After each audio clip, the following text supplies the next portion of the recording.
Al Livincito, y le agradezco muchísimo al ministro de Defensa, Jorge Tayana, que esté con nosotros esta noche. Ministro, ¿cómo está? Buenas noches. Bien. Lo veía escuchando atentamente a lo que decía José Pablo Feynman. Y me parece que José Pablo, que es un filósofo y un buen pensador del peronismo, explicaba en categorías, en buena medida, lo que nos pasó electoralmente, ¿no? Yo había dicho en algún lugar que creía que íbamos a ganar. Por muy poco, así que yo me equivoqué. Y creo que como yo nos equivocamos varios. ¿Por qué nos equivocamos o por qué apreciamos mal? Me parece que no por lo menos yo no hablo en nombre de otros, no supimos valorar adecuadamente en toda su dimensión la potencia que tenían las dos pandemias que vivíamos, ¿no? La pandemia que dejó Macri, digamos, el gobierno, el desastre del gobierno. El desastre del gobierno, para decirlo de una manera más precisa, y el enorme impacto de la pandemia. Tanto en vidas, en estado de ánimo, como sus efectos económicos y como los trastornos a la vida social. Esos dos impactos, inesperado el segundo, ¿no? El primero, lo que había dejado Macri, sabíamos que era muy malo, pero quizás se pensó que había un plazo de tiempo para ir recuperándolo, sí. Un plazo que no existió, ¿no? Y la realidad es, efectivamente, que no hay solución fácil, ni tampoco hay solución muy procesista, digamos, sí. muy de pequeñas etapas. Es decir, no podemos reconstruir el pasado, no podemos reconstruir el lugar de donde venimos, no podemos pensar que la salida de la pandemia es volver al lugar en que estábamos, aunque fuera un poco mejor. Porque lo que demuestra la pandemia es que hay una crisis de una enorme profundidad en la sociedad argentina. Y eso está indicado por los índices de pobreza. Lo de los alimentos y el consumo no tiene comentario posible en contra. Y eso no solo es un índice de pobreza elevado en la sociedad argentina, sino que tiene que ver con otros elementos muy profundos que están estrechamente asociados. No solo ha crecido la pobreza en Argentina, sino que ha crecido enormemente la desigualdad y la concentración de la riqueza. Claro. Y eso no es ajeno tampoco a este problema. No es solo un índice tremendo como es el de que hay 40% de pobres en la Argentina, sino que eso va acompañado por una riqueza que está en esta sociedad, pero que está enormemente mal distribuida. Y encarar esa tarea requiere de decisiones que hay que tomar con mucha firmeza y que ahora que estamos saliendo de la pandemia, quizás se puedan encarar con mucha más decisión y posibilidades, ¿no? Ministro, durante varios meses el gobierno nacional le pedía a una parte de la sociedad un esfuerzo grande, de diversas cuestiones, por ejemplo, con el tema de los colegios, que no se podían habilitar, entonces había un esfuerzo de las familias, sí, los salarios, etcétera. ¿Usted siente que ahora, con el resultado de las PASO, es la sociedad la que le está pidiendo un esfuerzo al gobierno? Es decir, ¿se invirtió un poco ese pedido? Creo que la sociedad está diciendo, por lo menos la parte, y yo coincido con Feynman, con José Pablo, es decir, los nuestros, sí, en buena medida no fueron a votar, en una proporción. ¿Usted cree que hay parte del electorado que no fue directamente? Bueno, hay que mirar los índices de la matanza. Mire cómo se votó, porcentaje que votó en Ramos y el porcentaje que votó en en González Catán. Es claramente distinto. Prefirió no votar o sea, a la clase votar por media... otro. hay un desencanto. Yo no sé si repudio, como dijo José Pablo, que es un término muy fuerte en los nuestros. Creo que hay un repudio de la derecha al gobierno nuestro, porque aunque hayamos hecho poco, el intento de hacer y el deseo y el nombre de hacerlo ya merecen la voluntad desestabilizadora de la oposición, ¿no? Que más que de derecha cada vez tiende más a ser de ultraderecha. Pero en los nuestros ha habido por lo menos, en una parte sí, descontento abierto, pero en otra parte creo que ha habido desencanto y la sensación de que ese voto no tenía mucha relevancia. Está bien, eran pasos, pero me parece que tenemos que ser conscientes de ese mensaje de la sociedad y ser conscientes que el frente de todos requiere de algunos elementos fundamentales. Primero es darse una forma más orgánica para resolver el procesamiento de las distintas coyunturas políticas, ¿no? Y en este caso, de la derrota electoral de las PASO. El Frente no tiene una estructura para procesar y discutir eso. ¿No? Hace falta una especie de mesa. No sé cómo es difícil hacer básicamente en un frente que tiene un gran peso del peronismo, hacerlo. Pero digamos, alguna forma hay que encontrar de procesar los debates. Porque además no es una cuestión de discusión, es una cuestión de organización, de movilización y de acción. O sea, nosotros tenemos que transformar una realidad y esa realidad, el dato central, es que no la puede transformar solo el gobierno. Más allá de la crítica que uno pueda hacer o que se haga al gobierno, un gobierno en la Argentina con la concentración de poder, con los poderes hegemónicos, con el peso del sector financiero, con la concentración de los productores de alimentos, en fin, con todo lo que sabemos, no puede solo transformar esa realidad de una manera decisiva. Necesita de la conciencia, de la organización y de la participación de las mayorías, en las formas que se expresan en los sindicatos, en los clubes, en los partidos, en las organizaciones sociales, en distintos sectores. Y eso, obviamente, la pandemia lo impidió completamente. La que aprovechó la pandemia fue la derecha, ¿no? Que la aprovechó violando todas las normas para crecer. Pero los sectores populares quedaron más paralizados, quedaron más cumpliendo con el encierro, con el aislamiento, que era la única herramienta que había cuando no había vacuna para luchar contra el virus, pero evidentemente eso debilitó, no solo al gobierno, debilitó al conjunto de sectores que quieren cambiar una realidad. Acuérdese usted, Julián, lo que costó poner un impuesto mínimo por única vez a las grandes fortunas. Parece que hubiera sido más o menos la Revolución Soviética. Y se trataba de una discusión que está en todo el mundo. Todo el mundo dice que hay que hacer que los ricos paguen más impuestos. Pero no lo decimos nosotros, lo dice el G7, no lo dice ni siquiera el G20, lo dice el G7. Bueno, está el registro de los Pandora Papers ahora, bueno, está todo. O sea, es obvio que hay una concentración gigantesca de la riqueza. Se sabe incluso hasta dónde están esas fortunas, pero pareciera que los grandes poderes no quieren hacer absolutamente nada. No van a hacer absolutamente nada, por ahora al menos. No, porque en buena medida ellos son los responsables de eso y lo que lo han creado y generado. Yo me acuerdo de las primeras reuniones del G20, después de la crisis del 2008, y el debate sobre los paraísos fiscales, quienes quisieron avanzar fueron un poquito nosotros, queríamos avanzar, Brasil quería avanzar, Alemania quería avanzar un poquito de lo desarrollado, Francia quería avanzar otro poquito, pero el Reino Unido y Estados Unidos, implacable, nada, no tocar nada. Lo llevo ahora a otro plano. Usted lo mencionó al expresidente Macri hace un ratito. Leyendo algunas de sus declaraciones de los últimos días, se ha manifestado de una forma muy dura contra él. Hay varios planos de análisis. Uno es claramente el llamado indagatoria por el espionaje ilegal a los familiares de los tripulantes fallecidos del ARA San Juan. ¿Cómo analiza esto? ¿Cuál es la expectativa con respecto a esta investigación?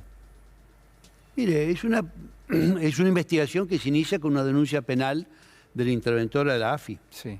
Porque la AFI se pone a ver y mira qué hizo la delegación Mar del Plata y encuentra una serie de cosas que es exactamente espionaje ilegal. Es decir, no hay ninguna duda que los familiares de los héroes del Ara San Juan no son ningún grupo político disruptivo, ni subversivo, Ministro, ni extranjero, ni nada. Si le parece algo de lo que usted está mencionando. Señor director, a ver si podemos poner en primer lugar cuando el expresidente Macri visita a los familiares, todavía se estaba en la búsqueda, es un documento histórico y por otro lado, lo que se ha conocido de parte de ese espionaje. A ver si podemos compartir las dos cosas. Sí, quería venir a saludarlos y decirles que estamos haciendo todo lo posible. Todo lo posible. El tiempo no ayuda y las condiciones climáticas, que estamos con la colaboración de nuestra gente y los países que nos han venido a ayudar, estamos haciendo todo lo que está a nuestro alcance. Así que les pido fuerza. Quiero decir algo, porque en vez de gastar en otras cuestiones, no gastan en algo verdaderamente importante, que es la vida de todos nuestros familiares. Reparar un submarino es prácticamente un suicidio. Estamos convencidos que el submarino está en condiciones, más allá de la antigüedad del submarino, hay mucho tipo militar, por todos los aspectos, tiene muchos años. El tema es si está bien mantenido, no importa la cantidad de años. Bueno, y esto es parte del reporte de inteligencia. Dice, se tomó conocimiento con el día de la fecha los familiares de los tripulantes del submarino Ara San Juan, le realizarán una serie de pedidos y reclamos al señor presidente, bueno, anticipándole lo que iba a pasar en el encuentro. Es que para eso era el espionaje, ¿no? Para prepararse, para responder e incluso para otras cosas, ¿no? Para dividir, para tratar de cubrir distintas posiciones dentro de los familiares y para neutralizar lo que podía ser un reclamo, que era obviamente un reclamo desesperado de los familiares que querían hacer todo lo que fuera posible para salvar la vida de los tripulantes y para, en el peor de los casos, saber exactamente qué había pasado. A mí me da una sensación muy fea lo de el espionaje ilegal, porque me parece la manipulación de quien está en una situación de vulnerabilidad extrema. Y eso es muy desalentador proveniendo de un gobernante, del hombre que ejerce la máxima magistratura en un país y que específicamente pone el aparato de inteligencia para protegerse y para, en realidad, desorientar y engañar a los familiares. ¿Para usted el presidente estaba al tanto y es el responsable político de ese espionaje? Porque al menos hasta ahora está confirmado que ese espionaje existió, lo que dicen los ex titulares de la AFI, Gustavo Arribas y Silvia Magdalani, lo hacíamos para proteger al presidente. Bueno, pero si es el presidente y recibe un informe que dice los familiares mañana a la tarde le van a decir tal cosa, usted dice, ¿y usted cómo saben esto? Lo primero que puede hacer, esto no es que están espiando. Porque, ¿por qué se produce la denuncia de la interventora Camaño a la justicia penal? Porque encuentra una serie de documentos que prueban que efectivamente había un espionaje ilegal y que se informaba al presidente y que se lo informaba con anticipación de lo que iban a hacer. O sea, está claro que el presidente conocía esa información. Y si la interventora de la AFI se dio cuenta que eso era un delito, ¿cómo no lo va a saber el propio presidente, que es quien lo había ordenado? O por lo menos quien se beneficiaba de que sucediera. Si él hubiera sido inocente de esto, la primera vez que le dijeron, la señora tal va a decir tal cosa, hubiera dicho, pero ¿usted cómo tiene esta información? ¿Nos están espiando? Bueno, eso no se puede hacer. No hizo eso, aprovechó todo esto, con lo cual es razonable creer que en realidad el señor Arribas, que era su inquilino y su socio en compraventa de jugadores, que tiene una sociedad comercial de amistad de muchos años, es difícil pensar que haga una cosa así, un señor que no sabía nada de inteligencia, que haga algo así sin conocimiento del presidente. Y uno puede extrapolar esto que estamos analizando a lo que ha sido el ejercicio mismo del espionaje ilegal en otros ámbitos y en otros aspectos. Digo, estamos hablando de alguien como el expresidente Macri que prácticamente espiaba todo el tiempo. Me parece que sí. Me parece que sí. Me parece que eso es lo que va apareciendo, ¿no? Porque ya había tenido el procesamiento por espiar a la hermana, ¿no? Sí. Es decir, ¿no? Se ha sabido también de casos de espionaje a sus propios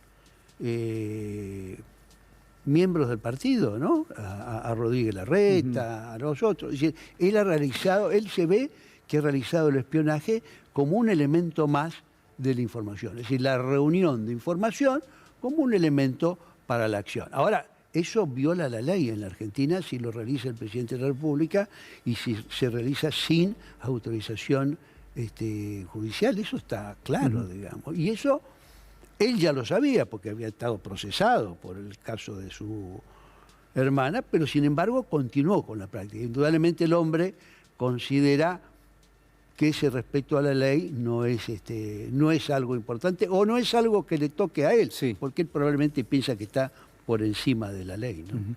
Ministro, la verdad que le agradezco mucho que esté con nosotros esta noche. No quiero dejar de preguntarle por su gestión en el Ministerio de Defensa. Hablábamos fuera del aire, usted me mencionaba el FONDEF como uno de los, bueno, de los grandes fondos, el ¿no? gobierno del presidente Alberto Fernández ha tomado dos medidas sí, que fueron orientadas por el exministro Agustín Rossi, que son muy importantes. Una es toda una normalización de la cuestión salarial, no por el nivel salarial, sino por elementos no remunerativos, un blanqueo, diríamos, una regularización, lo que permite dos cosas. Primero, más recursos para la obra social que atiende a la familia militar en un sentido amplio y también a los jubilados y activos, y al mismo tiempo una mejora en perspectiva del retiro, por un lado. Y por otro lado, ha tomado una medida que es verdaderamente trascendente y que señala el fin de este estado de paulatino pérdida de capacidades por parte de las Fuerzas Armadas.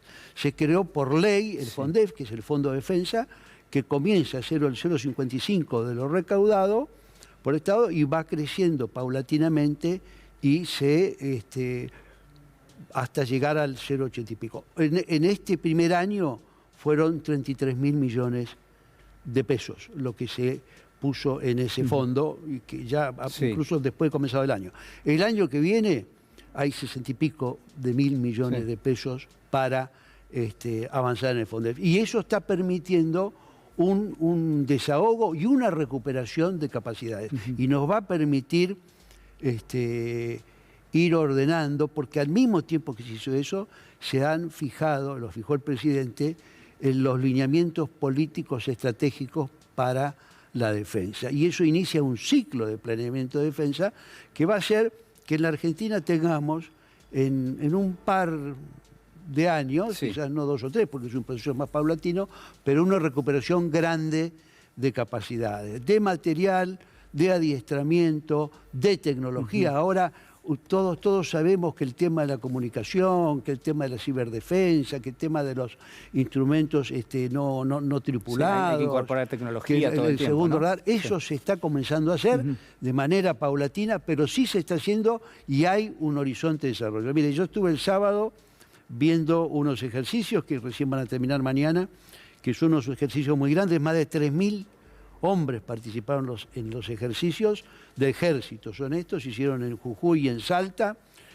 Hace mucho que no había un despliegue tan grande, hubo más de 1.000 lanzamientos en paracaídas y hubo volver a utilizar un instrumento que es extraordinariamente importante para la defensa y que en la Argentina no se había hablado, se había abandonado, que es el ferrocarril. Buena parte del equipamiento se movió por ferrocarril, por ese famoso Belgrano Norte, que hablamos de que es importante para la carga, pero no hablamos que también es importante para la defensa. El ferrocarril es un elemento central también para la defensa. Y el último aviso le paso, hoy cumple 149 años el Servicio Meteorológico Nacional. Fue creado por Sarmiento es un servicio de altísima calidad, cada vez presta más servicios, y la directora del servicio es nada menos que la vicepresidenta de la Organización Meteorológica Mundial. Te mandamos un saludo grande. Ministro, muchísimas gracias por estar con nosotros. Ha sido muy amable. Cambiamos de tema, nos metemos de lleno en la agenda del presidente.